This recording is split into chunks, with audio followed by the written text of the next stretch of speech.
Hey folks, Cannonball Cats, Hunting on a Budget, Texas here.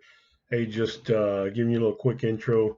Got a little video here I want you to see, and it's got some valuable information, in my opinion, regarding some trigger issues that I had experienced on a firearm on my son's Aero Precision 223 Wild, the Blue Beast. There's a video on that, a review on that firearm that I put out recently. If you want to take a look at that, it gives you a little background, a little insight into this. But anyhow, I have a little bit of information provided. Then at the end, about the last 3 minutes, I've got some trigger testing for a Timney Impact AR trigger also. So you can skip through, see whatever you want to see. But again, I believe there's some good information for you if you watch the whole video.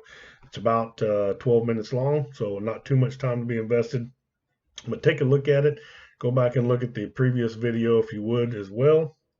And if you have any questions, make sure and send them out to me. But hopefully it's some information that'll help you. All right, folks, I appreciate it. Next segment coming up. Bye-bye.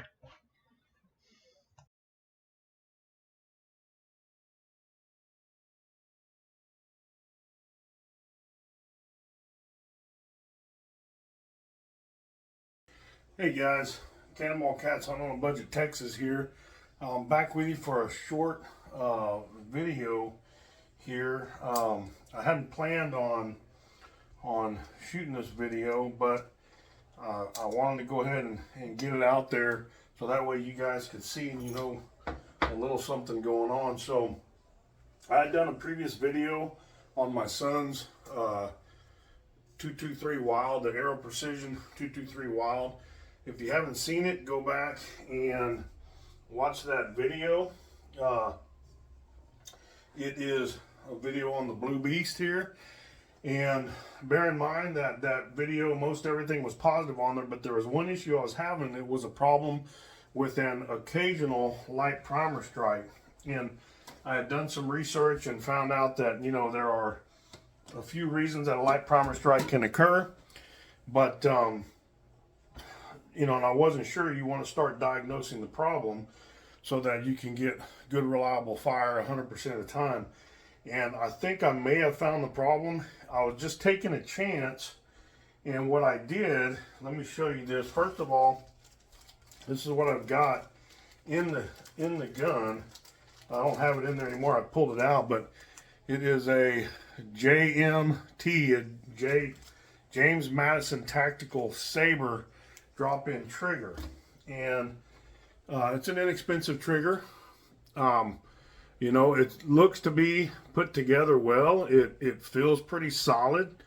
It feels like it's made very, very well. And I mean, it looks good, but I think I may have found the problem here, and I don't know if I can illustrate it on camera, but I'm going to try to as best I can. So what I did is I saw a great deal on the Timney Impact trigger when it was on sale, and I picked one of these guys up for less than $90 here recently. So I got it in, and the first thing that I'm noticing when I look at it is I'm going to show you the differences here right quick, and that way there's no secrets here or nothing. You can see everything. So in my left hand is the Saber James Madison Tactical, and my right hand is the Timney. And when I hold these up together, first of all, they both have similar items on the bottom for mounting them and getting them secured, so that way they don't bounce around with the pins and so forth with those little fasteners. But if you look at the bottom, first of all, look at the hammer spring, and what you can see, I'm going to push this one forward so that they're the same, and then I'm going to show you what I'm seeing. But as you can see, the Timney trigger hammer spring just looks a lot beefier. It also has much longer ends going all the way down across the back of the trigger. You can see these ends just right here, little shortcuts. And then I don't know that it makes a difference, but if you look up here, this is a little narrower, and this is a wider trigger band here. But if you look at the springs here and compare them, the windings on this Timney just look a lot stronger. Now I'm going to show you something here right quick. I'm going to set down the Saber. I'm I'm going to go back to the chimney first. I'm going to cock it, and I'm going to try and do this so that it can be seen on screen. But what I'm going to do is I'm going to release it, okay? And then I'm holding it back right now. Whoops, I re-engaged it. Okay, I'm holding it back, but now I'm releasing it, and it pushes all the way forward to there. No grit. You see where it breaks free from the spring about at that point, almost at the parallel mark with the housing body, and then it breaks free. But no grit or anything at all. Just very smooth all the way through. Now I want you to see this here. Okay, here's the JM Tactical. I'm taking it all the way back. You can see it's locked. Let me release it. It's released. I'm holding it where it's at. Now watch. Now I let it go and it stops barely. You know, this is where it's going to strike. About right here is where it's going to strike the firing pin. It barely goes to that point there, and then I've got to actually pull it down just to get it there, and then the whole spring kind of comes up with it. And I can tell you that also, as I release it and I let it over, the pressure on this guy, like right here, I mean, all of the strength of this thing, the spring is gone. It's got some right here, but it's just gone at about this stage right here. I think I've found the problem. I think that more than likely the problem with the light primer strikes in my son's 223 Aero Precision 223 Wylde, you're looking at it right now.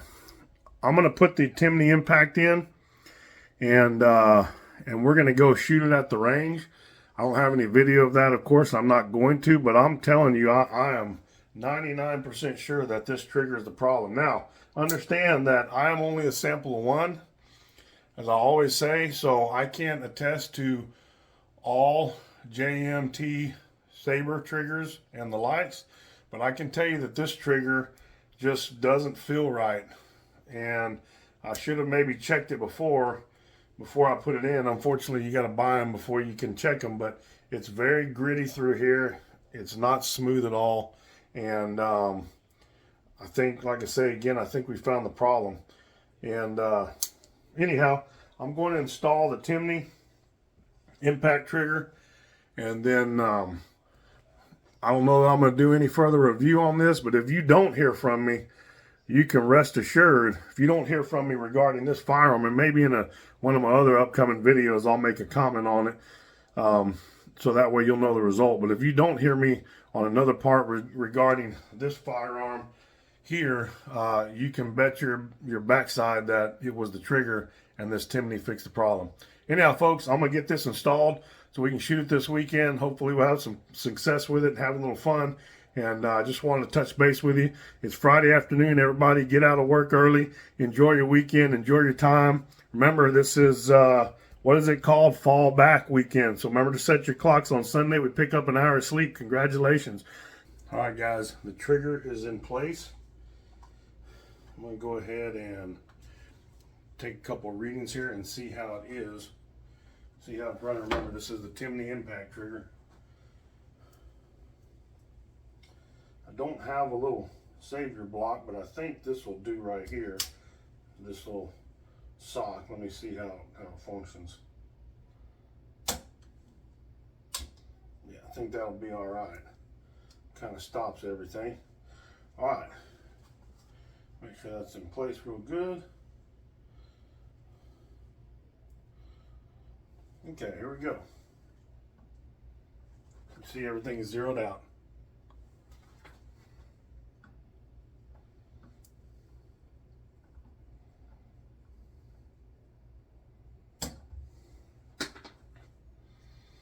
Whew.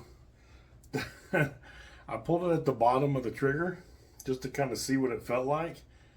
That's what I got. Okay. We're going to do a three pull test at the base of the trigger.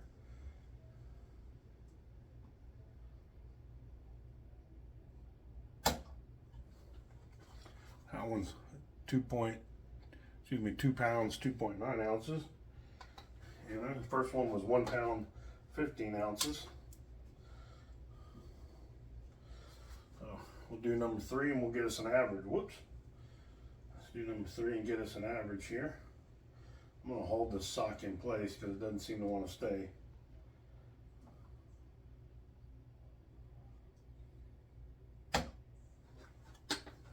And 2 pounds, 0.7 ounces for an average of 2 pounds, 0.8 ounces. Remember, this trigger is rated to be between 3 and 4 pounds. So let's see what it is right quick when we pull it from the center section. It's going to be quite a bit higher, at least it should be in theory, because you don't have as much leverage. But let's see where the middle section puts it at. There you go. 3 pounds, 5.8 ounces. So I'm not going to worry about getting an average on that one. I think you guys can see what it's doing here. So basically that's it. The Timney trigger is in. You can see it in there. Again, I think this is going to fix all our problems with light primer strikes. And we'll see what comes of it. I may make a comment in another video like I said in the previous one I just shot. There's just a little add-on to it. All right, folks, take care. Again, as always, God bless you, God bless America, and God bless Texas. Cannonball Cat, something on the budget, Texas, signing off. Bye-bye now.